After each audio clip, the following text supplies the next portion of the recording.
ძვირფასო მეგობრებო, მოდით ვიმოგზაუროთ სხვადასხვა ქვეყანაში და მათი სააღდგომო რიტუალები გავიცნოთ.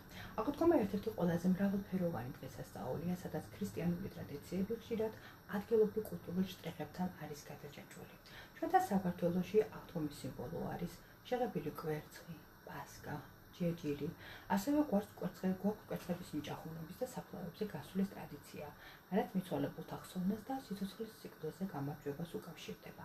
საბერძნეთში კუნძულ კორფუზე შაბათობით ადამიანები ფანჯრებიდან თიხის დიდ ქოთნებს ყრიან.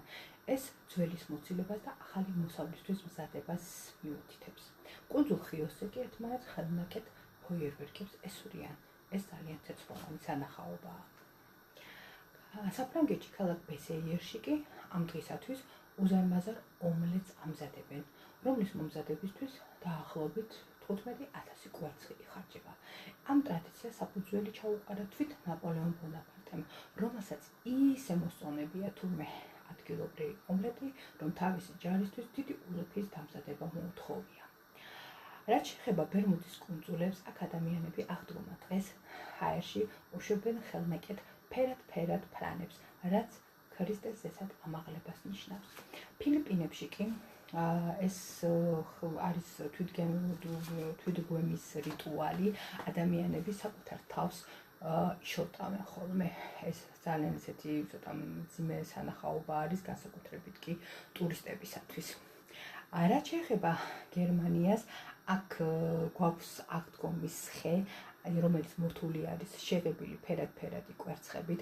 აგრეთვე გერმანიაში ძალიან აქტუალურია და პოპულარული არის სააღდგომო კურდღელი, ისევე როგორც ამერიკის შეერთებულ შტატებში.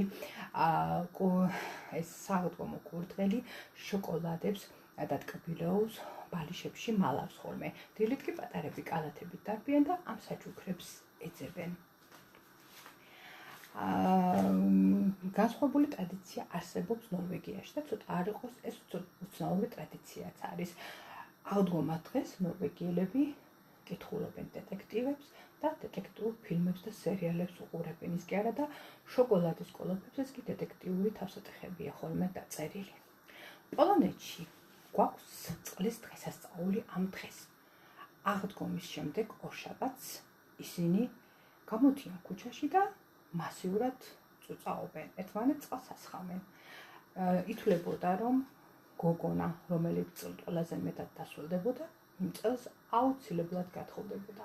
უნგრეთშიც ანალოგიური ტრადიცია არის, ოღონდ იმ განსხვავებით, რომ უნგრეთში მამაკაცები სურნელოვან წყალს ასხურებენ ხოლმე მანდილოსნებს. ფინეთში სააღდგომო დღესასწაული რიტუალი ცოტა არ იყოს, ჰელოვინს წააგავს. პატარა ბავშვები ალქაჯების ფორმებში გამოეწყობიან, მათ ხელში უჭირათ ტირიფის ტოტები, ისინი კარდაკარ დადიან და მღერიან ტოტიშა, შოკოლადი მე და რა თქმა უნდა, მათ შემდგომ ტკბილეულით უმასპინძლდებიან. ესპანეთში ქალაქ ვერგეში ადამიანები ჩონჩხის ფორმებს გადაიცვამენ ხოლმე, დარბიან, ცეკვავენ. ანუ ეს იმას ნიშნავს, რომ ყველანი სიკვდილის შვილები ვართ და ყველანი სიკვდილთან თანასწორია. იტალიაში როგორც მოგეხსენებათ ეს გრანდიოზული რელიგიური მსვლელობები იმართება და ოჯახში არის ხოლმე კოლომბა. კოლომბა არის მტრედის ფორმის ტკბილი პური.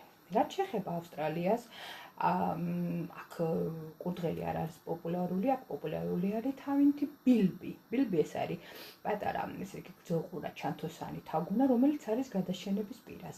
ამიტომ ავსტრალიელები შოკოლადისაგან ამზადებენ პატარა ბილბის, ყიდიან ხოლმე მათ სააღდგომოდ და შემდეგ აღებულ თანხას ამ პატარა ცხოველის დაცვას ახმარენ ხოლმე. დიდ ბრიტანეთში არის ქუდების აღლუმი. პატარები იკეთებენ იხურავენ ხელნაკეთ ქუდებს, თავენ ამ ქუდებს სააღდგომო რიტუალებით, ყვავილებით, კვერცხებით, ჩიტებით და ასე დადიან ხოლმე ქუჩაში. ასე რომ ყველგან სხვადასხვა ტრადიციაა, ზოგი ცეცხლით, ზოგი წყლით, ზოგან კიდე ალქაჯების სტუმრობით. გაგვწერეთ თუ რომელი ტრადიცია არის თქვენთვის საინტერესო და უცნაური. მე კიდე ამითი გემშვიდობებით გამოვწერეთ ჩვენი არხი. ქრისტე აღდგა.